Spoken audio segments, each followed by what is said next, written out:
what's up, everybody? Welcome into Tom Curran's Patriots Talk podcast. Just a couple days from the draft, and this is brought to you by John Sewer and Drain Cleaning, the name to know when the drains don't flow. You got to leave your drain pain to the experts. John Sewer is on call 24 hours a day, 365 days a year. They do the dirty jobs, so you don't have to. Visit their website today at johnsewer.com. John Sewer, they get the job done. And with that, we're going to bring in one of my favorite humans on the planet, Matt Cassel, longtime former NFL quarterback, tremendous asset to all analysis of the National Football League and college football. Hi, Matt. Hey, my friend. How we doing? Are you fired up or what? It's draft week. This is where dreams come true. I'm not as fired up as I am just relieved. Just get it done. Seriously, I'm done talking about it and guessing who's going to go where and everything else, and just let's see where these players go already. I'm fired up for this.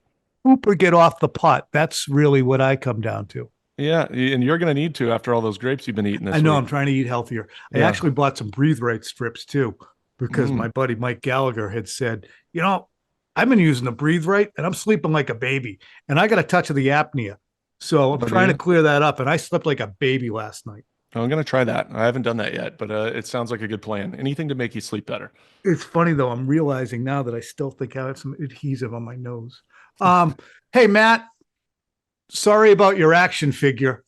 You put it up on Twitter. Here, folks, you can take a look at it. I mean, you'd think AI would be a little bit better with it, but I mean, one picture, I don't have a nose, and then I've got multiple facial expressions. I don't know if that's the aging over the years or what that is, but it looks nothing like me. AI hates me. That's what I've never seen you so serious. Yeah, just really upset about it. Really upset about it. Well, but I've never seen your facial expression so serious as it is on your action figure.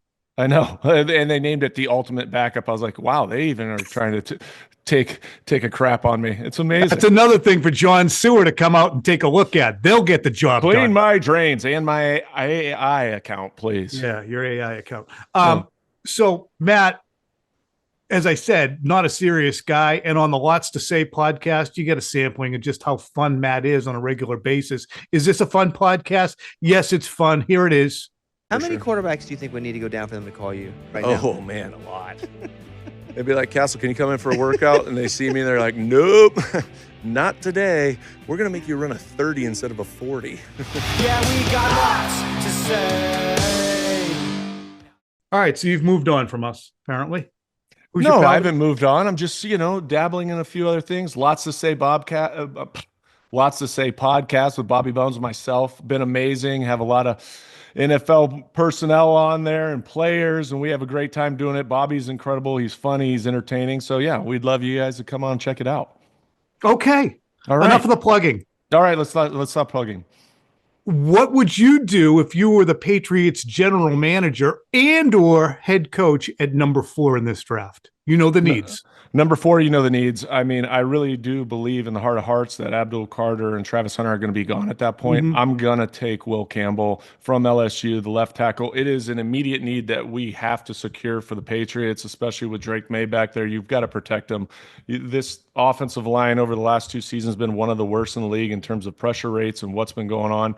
So if you're going to do anything, I think you go with Will Campbell. I think he's a solid player. He played in the SEC against top-level competition. He's big. He's athletic. There's a lot being made about the length of his arms. I know, T-Rex arms. You either can block somebody and you can't. And he's proven over his time at the collegiate level that this guy can play at a really high level. He's got great footwork. And again, he's somebody that can be that bookend left tackle for you. So Armand Membu is the other guy. Too.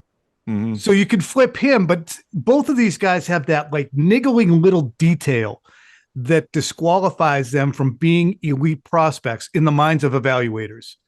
Membu's played right tackle. It would require the flip to left to put him there. So you're going to put him against the best players in the world at some place he hasn't played. Meanwhile, you've watched 2,600 snaps or so of Will Campbell. And now you're like, yeah, but if he could just have another inch or so on his arms, he'd be that much better. You comfortable with that? The adhesive is driving me crazy on my nose from my Breathe Right strip. Go ahead. I am comfortable with that because at the end of the day, it is an immediate need, and you're not going to go out and really be able to get anybody else unless via trade to bring in and play that left tackle position. Will Campbell played left tackle. He played at a really high level. Like I said, he saw high-end talent in the competition throughout his career in college. And Mimbo, again, he's a guy with a high ceiling. Like you said, he's a right tackle. At the end of the day, it'll be a tougher transition for him at the left tackle position. But when you think about defenses in today's NFL, you're not always lining up against the number one guy is going to be over your left tackle. They are so versatile where they move around. They're going to try to create a mismatch one way or the other. These guys rush from the left side, from the interior, from the right side. So this old adage of, oh, you're always going to be lining up against their best guy, you could, but the defensive coordinators have evolved as well to where you've got to be solid across your front. And left tackle is going to be a primary position for that. It's a good point, too, because I'm watching Harold Landry, and I think people up here underrate Harold Landry a little bit, which I wouldn't mind talking about him with you, but he always lined up on the right side of the offense. And he comes off like a friggin' shot. But that's a different conversation for a different time. But that's an explosive pass rusher. Can I ask you just another question I didn't have on our list of questions? I would love it. Why are we not scrutinizing at all the idea that Cam Ward is going to be the first overall pick? It's almost like Zach Wilson a few years ago going to the Jets. Everyone's like, well, they're taking Zach Wilson. And no one really is spending any time on the number one overall pick being a guy who is certainly no one's idea of the best player available.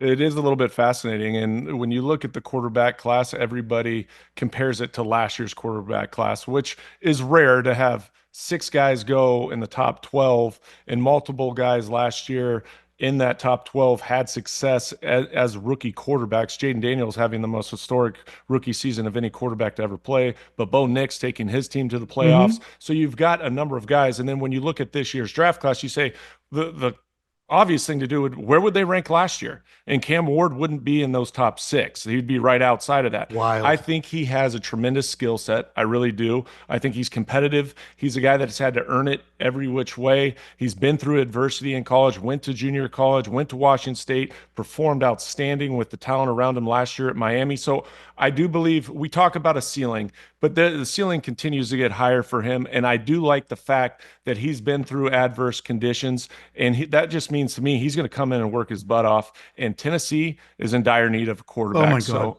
and they're willing to take a chance on a guy like Cam Ward and say, we believe that he'll develop into being the franchise guy, but he's shown enough in the film, in the study, and just his pocket presence, his ability to get the ball downfield, that he's in that range of a first-round talent. Now, number 1 overall, it's a little bit mind-boggling to me. I know. It's a horrible idea. It's a horrible idea. You get Travis Hunter or Abdul Carter. You can go out to the quarterback tree and pick one off the ground from somebody who falls from it, whether it be a Darnold, whether it be a Wilson. You don't have to force it, because the next thing you know, you're going to be looking at a situation where you're going to be saying, yeah, we shouldn't have done that, i.e. a Daniel Jones situation. Do you see the merit, Matthew, in the Patriots trying to move up, even though there's going to be a big cost? And they couldn't move up to 1 necessarily. They wouldn't have to. But if you want Travis Hunter, you'd have to go up to 2. The draft value chart says, get this, you got to give up 4, 38, and 69 to get up there. 38 and 69. That sounds about right. Now, I mean, I would believe that if you're further back in the draft, you're probably going to give more up than what you will at 4 in the draft. Yep. Now, there's some probably merit to that, just because Travis Hunter is one of those uniquely special players just from the talent of both sides of the ball. I think that anybody that drafts him is going to make sure that, especially when he's young, that he's going to play on both sides of the ball, whether that's starting at corner and having a package for him offensively, or starting at wide receiver and having a package for him on the defensive side of the ball. You got to see what the guy can handle, what he can do. But it's all how they evaluate him. Is he going to be that game changer that you trade that type of draft value for to move up in the draft and actually get the player that you want? Because realistically, it's going to take a lot for them to go up. And are you willing to do that? Because when you get to those 2nd and 3rd rounds, there's going to be a lot of valuable draft picks in this year's draft, just because it is not that extremely talent heavy draft at the top of the draft. And the Patriots stink. So putting all your eggs in one basket might Yeah. be, if the ask is multiple picks in the top 3 rounds, I've made the case for Tyler Warren Mm. at number 4, or even trading down and taking him, or Loveland from Michigan. Yep. I saw both those guys play this year. Tyler Warren is uniquely special. His athleticism, he can go high point the ball. He's a true wide tight end. He holds down the line of scrimmage in the run game, and he's versatile. He played quarterback in college. You saw him Yeah. last year. He took snaps at quarterback. He's one of those moving chess pieces, but they'll also line him up outside for mismatches on linebackers, on safeties, and man-to-man coverage. So this guy, he kind of has a Gronk-type feel to him. He's 6'6", 260. The guy's a beast. And then Colston Loveland, I believe he's more of a work in progress, but what he does bring to the table, he's even more elite at the wide receiver, pass catching tight end position. And So it makes sense. I mean, I'm interrupting because I'm enthused about this. I think you're not going to find a wideout. You might be settling at left tackle, and there's more tackles a little bit later if you want to use a second round pick. Trade down, add a second, take Loveland, take Warren, and then come back, and you have more resources to spend on left tackle and wide receiver. I mean, do you think it's just heresy because tight end is not a quote unquote premier position? It's not a premier position. You've got some depth with Hunter Henry there, and who else do we have? Austin Hooper. So you've got a little bit of depth there. To take them at 4, I think it would maybe be a little bit of a stretch. Now, if we're drafting at 12 to 15, I'd say it's more realistic. But 4 overall to take a tight end, the value of that position is, I believe, undervalued at times. But I just think it would be a stretch considering what you need on your offensive line. Where do you think Mike Vrabel would lean? You know him very well. Where would Mike want to lean towards making this Patriots team better? I think it starts up front. Any organization will tell you it starts with the big boys up front. Number 1, offensive line, you got to be able to protect your young quarterback. You can't have him hit like he was last year. And then the defensive line, you're going to have to stand up, create pressure on the quarterback. And that's why edge is another big area that you're looking at for this team. And I'm saying not so much the interior part of the defensive line, I'm saying edge to create those third down pressures. After Matt Judon left, you saw the drop off in production of that defensive line because they couldn't get home. And in the league that they're in with the Buffalo Bills and the Miami Dolphins, even the Jets, but those 2 in particular, they're pass-heavy teams. So you're going to have to create some chaos in the background to disrupt those guys. Otherwise, what's the use of having an all-pro corner who has to cover for 7 seconds? Yeah, you got to cover a lot longer if you can't get home, and that's a problem. You can't have it. Yeah, what do you think Josh McDaniels would want to do? I mean, you know him well. Mm-hmm. What do you think, if he had a wish list, actually, what would he want to do it for? And then would he say, okay, give me a speed back, give me a tight end, or give me a tackle?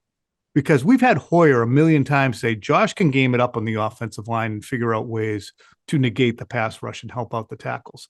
Josh might like the toys. What do you think Josh would want? I believe Josh would like the toys, but I would say the same thing on the opposite end. We've gone into seasons before 2005, 2006, where we were pretty slim on the outside. And Josh does an incredible job formationally of scheming up ways in which to help these guys release on route patterns, get open. Jacoby Myers is a great example of that. Maybe not the most elite in terms of skill set, but a guy that understood what needed to be done, how he needed to release against certain defensive structures. And then you add scheme on top of that, and that's where they're super productive. However, you could have all the little weapons and the toys that you want, but if you don't hold up for more than 3 seconds and give your guy the ability to look outside, evaluate what's going on, and be able to throw the ball and step into the ball, it's all for naught. So I think for Josh, it'd probably be the same thing. It's got to start with the offensive line. They got to shore up that side. Now you start to add the pieces. They've got guys early in this draft. When you look at the wide receiver position, it's not the sexiest draft, but as you get down the board past some of these guys like the Luther Burdens and the T-Max McMillan and these guys, but Emeka Ibuka, For instance, Oh my God, he's so smooth. You got two guys out of Iowa State. Both of those guys can play at a really high level. So I think it's Knowles and Higgins out of Iowa State. Both of those guys are good players. So there's some value picks there as well as you get into the second, potentially third round that you can go in and add value to the wide receiver position. I just had a great idea while you were talking about adding and Jacoby Myers. What about trading down from 4 to 6, taking the Raiders' 6th pick for the 4th and Jacoby Myers? I love that. I love it. I love it because and then you just re-up Jacoby. Right. You re-up Jacoby, and then you also have the potential to still go and get Mimbo. You get Mimbo, or maybe even Campbell. Maybe Zing Campbell Zang. still at that point. So you still have the pick. You get some more draft value, and you get another player on the board that comes in, knows your system, and can be a leader in the locker room. Love that thought process. I mean, make things happen. Be aggressive. Don't be stupid. Don't get cute, but be aggressive. Don't be stupid. Be aggressive. Don't We're be always wanting to be stupid. aggressive. Out there trying to go over the water from 268. You haven't hit a 268 in your life. Listen to me.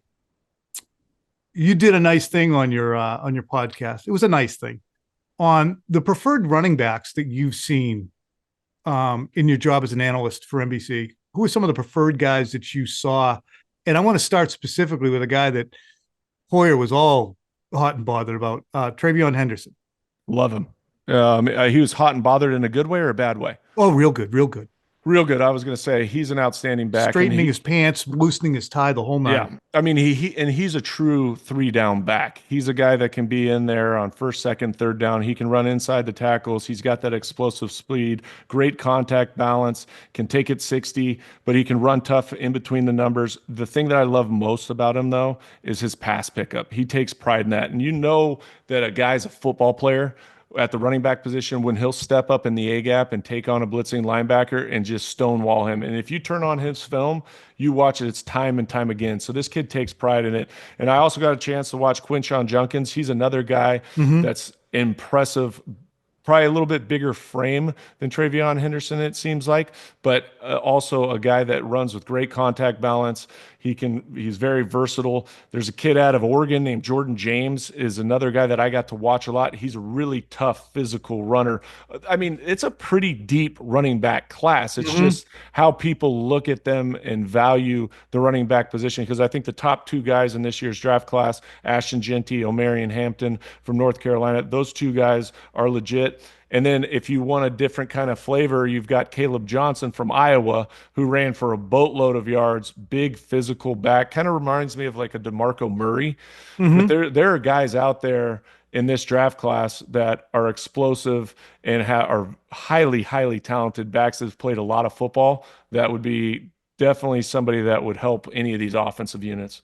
Yeah. They literally have decided over the last few years, inexplicably, yeah, we don't need a James White, Shane Vereen, Kevin Falk, a Danny Woodhead type anymore. Why would those help? And while we're at it, we don't need a water bug slot that we bang the ball to 100 times. I mean, what good did that do us? But we don't need tight ends. I mean, they finally got Hunter Henry, but it's just... Yeah, it's the biggest mismatch. It's the biggest mismatch when you have a guy that can work out of the backfield and is versatile, like a Kevin Falk, for instance. When we would go in and break down film with Bill Belichick, he'd sometimes circle backers in particular because we purposely formationed it to where Kevin Falk would be lined up on this guy because Kevin Falk was so good at that five-yard range to go down, do those option routes, make the right decision, break somebody off, but create separation. And those are those throws that are easy. You put it on him, but then he breaks one tackle and goes for 15 and now changes field position. And they're so valuable. Same thing with the tight end position. If you got a guy like that can go create a mismatch against a safety or linebacker, you're winning. Because the matchups in the NFL is what it's all about. You're always looking for that right recipe. If they're going to double one of your premier wide receivers or even take this guy away, who can we try to go after that will get those special yards that you're talking about? Yeah, it's great. I mean, like Stevenson in 2022 had 69 catches, but a lot of them were screens as opposed to option routes. So he wasn't necessarily getting the ball on the move. Right. Like a boom, go. It was, look, and he's not, you don't want a 230-pound speed back. Right. You want somebody that can go break. I mean, the Alvin Kamara's of the worlds, right? The guys like that who can go and be just another piece of the offense that you can spread out wide. You can get defensive information, who's out there on him. But if you want to line up and put a safety or linebacker out there because they're playing some type of man coverage, guess what? He can win and take it to the house on a slant, right? Hooked. And so once again, they just become another masterful weapon in your arsenal that you can take advantage of. Hey, what's it like for the new guy? Because there will be a new guy. What is it like for the new guy when he gets picked and shows up for the first time to meet the team en masse? Do the veteran, are you kind of like sniffing around the hindquarters slowly, or you just, hey, what's up, buddy? Good to have you. It depends on the personality of the player. There's some, in particularly position groups, right? Offensive line, I think, is always a tough one when you come in because you've got all those guys there. They treat you like a rookie. You're going to be carrying pads, whether you're the 4th pick overall, whether you're the 230th pick overall. So you are treated like a real rookie. But at the same time, we all know that these are going to be our teammates. These guys are going to help us win. Right. So it's not one of those that's uncomfortable. This is just the next chapter, but you do have to earn the respect of the guys, and you know that, and it can be intimidating. When I came into the locker room and you see Teddy Bruschi and Rodney Harrison and Richard Seymour and Mike Vrabel and Larry Izzo and Tom Brady and Matt Light and all these guys, the list goes on and on. That's intimidating. But as you get into the workouts and you're all grinding for the common goal, it's the camaraderie kind of takes care of itself. And that's why you need guys like the Matt Lights of the world that brings everybody together, that would have barbecues. And I'm a first-year player, have no right being invited to the barbecue. He was one of the first guys to come up and say, hey, Cass, why don't you come over for a barbecue? That's what that team building's about, the chemistry, and that's how it's created for leaders just like Matt Light. It's funny. You know, folks, remember that in life. The easiest way to break through is by barbecue, especially with a guy like Matt Cassel. Fish tacos. Love it. You barbecue fish tacos? No, they sure did. I don't know if you barbecue them. What is it called? Just grill them? I don't know. I don't like grill fish taco. You don't like I've fish? never by choice had any fish in my life. I've had to eat it. You're one of those guys? You're just heavy on the salt? Meat and potatoes. Give me the meat and potatoes. Meat, potatoes, pasta. Yeah. Yeah. That's why I'm on the no salt and the breathe right strips. All right, Matt. This was fun. Boy, do I look pale since I started eating well. Gosh. All right, we're going to let you go. Get some sun. You'll be great. Can't wait to see what the Patriots do in this draft. Let's roll. Thanks. Bye. All right, bye.